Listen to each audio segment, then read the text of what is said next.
নমস্কার বন্ধুরা, সকলকে শুভ নবমীর অনেক অনেক শুভেচ্ছা। দেখো, সকাল থেকে দিনটা খুব তাড়াতাড়ি করে শুরু করেছিলাম, কারণ বিকেলবেলা ঘুরতে যাওয়ার আছে। ডিম টোস্ট নিয়ে বসে পড়েছিলাম, এদিকে ভাত বসিয়ে দিয়েছিলাম। আর নবমী মানেই চিকেন মাটন যে যা মাংস, তো আমাদের বাড়িতে এনেছিল মাটন। তো আমি সেটাকে সব মশলা দিয়ে, ঘরোয়া মশলাগুলোকে দিয়ে সর্ষে তেলে ম্যারিনেট করে, দই দিয়ে ম্যারিনেট করে রেখে দিয়েছিলাম।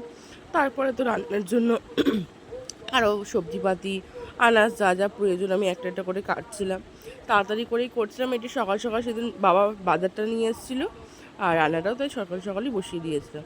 এখানে দেখো, মাটনের জন্য মশলাটা কষিয়ে নিয়েছিলাম। তার আগে কিছু রান্না আমার হয়ে গিয়েছিল, সেগুলো তোমাদের লাস্টে একেবারে শেয়ার করবো যে আমি কী কী রান্না করেছি।